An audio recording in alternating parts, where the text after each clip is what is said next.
বাংলাদেশ কোনো টুর্নামেন্টে গেলে সবচেয়ে বেশি খুশি হয় ক্যালকুলেটর ব্যবসায়ীরা। এই সময়টাই ক্যালকুলেটর ব্যবসায়ীদের মুখে হাসি ফোটে। টাইগারদের ক্রিকেট এতটাই জটিল সমীকরণে পড়ে যায়, খালি মাথা দিয়ে সেটার হিসাব মেলানো একেবারে অসম্ভব।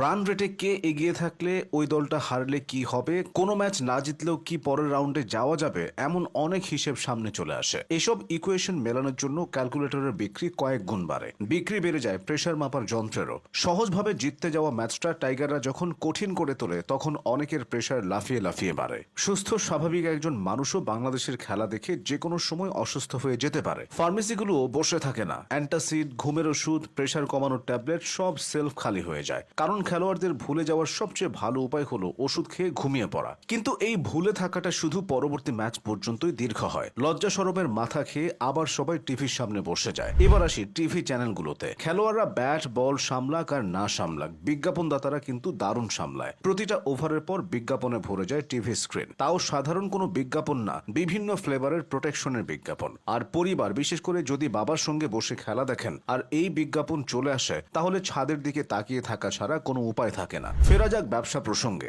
বাংলাদেশের খেলায় আরেক ধরনের ব্যবসায়ীদেরও লাভ আছে। তাদের কোনো কিছু বিক্রি করতে হয় না, শুধু ফোন থেকে বিভিন্ন অ্যাপস বা সাইটে ঢুকতে হয়। অল্প বিনিয়োগে আয়ের সবচেয়ে সহজ উপায় এটা। আর এই ব্যবসায় কোনো রিস্কও নেই, কারণ বাংলাদেশের সাথে যাদের ম্যাচ তাদের পক্ষে থাকলেই পকেট ভারী হয়ে যায়। আপনি যে ব্যবসার কথা ভাবছেন সে ব্যবসার কথাই বলছে। এদিকে বাংলাদেশের টানা ব্যর্থতায় দর্শকরা যখন হতাশ, তখন টিম ম্যানেজমেন্ট নতুন একটা উপায় অবলম্বন করতে পারে। ছাত্রদলকে ফলো করে তারা সকল টুর্নামেন্ট থেকে ছিটকে পড়ার আগে আগে বয়কটের ডাক দিতে পারে। ছাত্রদল যেমন বয়কটের জন্য ভোট ইঞ্জিনিয়ারিং এর কথা বলে, বাংলাদেশ তেমন ম্যাচ ইঞ্জিনিয়ারিং এর কথা বলতে পারে। অজুহাত হিসেবে আম্পায়ারদের অবহেলা, প্রতিপক্ষ দলের বেশি ভালো খেলা, এসব তো থাকবেই। কিন্তু বাংলাদেশ সেটা করছে না, অর্থাৎ ছাত্রদলের শিক্ষাটা তারা নিচ্ছে না। ছাত্রদলকে অবহেলা করে কেউ ফলো না করলেও তারা কিন্তু ঠিকই আফগানিস্তান ক্রিকেট টিমকে ফলো করে। আফগানিস্তানের রশিদ খানের বয়স মাত্র 26। ছাত্রদলের রাকিব চাচ্চুর বয়স এখন পর্যন্ত মাত্র 37। আফগানিস্তানের মোহাম্মদ নবী মাঝ বয়সেও ক্রিকেট খেলছেন। ছাত্রদলের অনেক নেতা মাঝ বয়সেও ছাত্র রাজনীতি করছেন। এদিকে বিএনপির সঙ্গে মিল আছে ভারতীয় ক্রিকেট টিমের।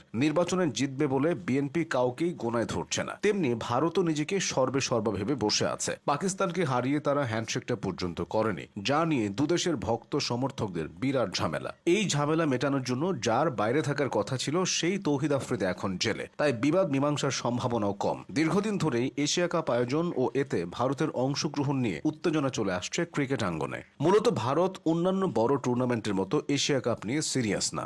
ভারত চাইলে এশিয়া কাপে মূল দলকে রেস্ট দিয়ে অন্য একটা দল পাঠাতে পারে। সে দলটা গঠিত হবে আওয়ামী লীগ ও ছাত্রলীগ নেতাদের নিয়ে। এমনিতেও দলটির নেতারা দীর্ঘদিন ধরে ভারতে আছে, অনেকে আছে পরিবার নিয়ে। সেখানে হয়তো তারা বংশ বিস্তারও করছে। জন্মসূত্রে ভারতীয় হওয়ার ফলে ভবিষ্যতে তারা ভারতীয় ক্রিকেটেও যোগ দিতে পারবে। তবে বাংলাদেশ দলের তেমন কোনো সম্ভাবনা নেই। কোচ ফিল সিমন্সকে মাসে 30 লাখ করে টাকা দিয়েও খুব একটা লাভ হচ্ছে না, যেন তার থাকা আর না থাকা একই কথা। তারেক রহমান চাইলে বাংলাদেশ দলের দায়িত্বটা নিতে পারে। যে ভিডিও কনফারেন্সের মাধ্যমে একটা সংগঠন চালাতে পারে, একটা দল চালানো তার কাছে কঠিন কিছু হবে না।